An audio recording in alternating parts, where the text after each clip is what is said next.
हिजो मलाई बाटोमा हिँड्ने क्रममा एउटा दाइले मन्दिरबाट फर्केर आउँदै गर्नुभएको दाइले प्रश्न गर्नुभयो, बहिनी तिमीले यो संसारमा सबैभन्दा महान भगवान कसलाई मान्छौ भनेर। मैले मुस्कुराउँदै जवाफ दिएँ, थाकेको पाइलालाई उभ्याउने आधार 2 अक्षरले बनेको आमा र 2 अक्षरले बनेको बाबा नै मेरा लागि 4 अक्षरले बनेका भगवान हुन्। मेरो जवाफबाट सायद निशब्द भएर होला दाइ आफ्नो बाटो लाग्नुभयो। त्यस दिन मैले घर फर्केपछि कोठाको एउटा कुनामा बसेर आफ्नो भावना पोखे। रित्तो रित्तो थालमा सपना पस्किने देवता उनै मेरा आमा र बुवा। रित्तो थालमा सपना पस्किने देवता उनै मेरा आमा र बुवा। मेरी आमा, मेरो बा, नरोई सुन है, आज तिम्रा लागि यो छोरीले केही लेखेकी छु। 50 किलोको बोरा सकि नसकी काँधमा राखी मुस्कुराउँदै हिँडेको मैले मेरा बालाई देखेकी छु।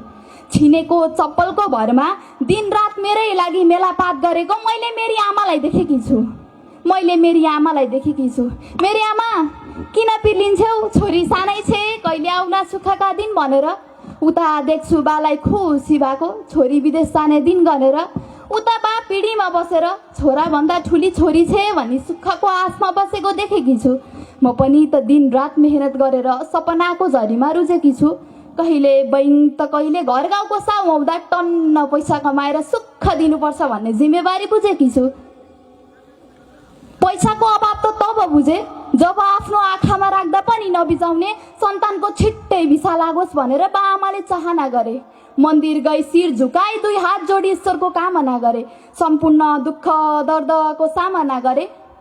हातसम्म हिँडाउनु भयो, लड्दाखेरि उठाउनु भयो, सपना देख्न सिकाउनु भयो अनि जीवनको अर्थ बुझाउनु भयो। उनै मेरा भगवान आमा र बुवा, उनै मेरा देवता आमा र बुवा। साँझ परेपछि घरबाट बाहिर निस्किन नदिने मेरा बा। छोरीलाई यो होला कि त्यो होला कि भनेर त्रासमा बसेको देख्दा सोचे गलत मान्छे म कहाँ फस्ने छु। ढुक्क बस मेरी आमा, तिमीले दिएको संस्कार अनि बाले सिकाएको जिम्मेवारी बहनमा म सचेत बस्ने छु। वर्षौं दिनदेखि कोट प्यान्ट लाउने आशमा बसेका मेरा बाको इच्छा पूरा नगरी त म कहाँ यसै बस्ने छु। वर्षौं दिनदेखि कोट प्यान्ट लाउने आशमा बसेका मेरा बाको इच्छा पूरा नगरी त म कहाँ यसै बस्ने छु।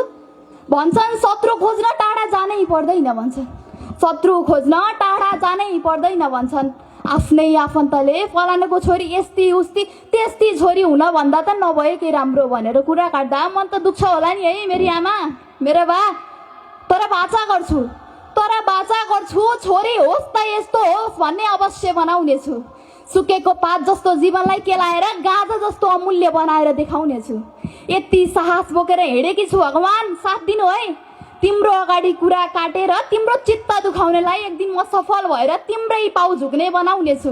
एक दिन म सफल भएर तिम्रै पाउ झुक्ने बनाउने छु। म सफल त्यो दिन हुनेछु जुन दिन मेरो प्रगतिले मेरो आमा बुवाको सिर ठाड हुनेछ। उता मेरो भाइ मेरी दिदी भन्दै हर्षले रुनेछ। मलाई गिराउन र मेरो आत्मबल कमजोर बनाउनका लागि रचिएका षड्यन्त्र सम्झेर आफन्तलाई पछुतो हुनेछ।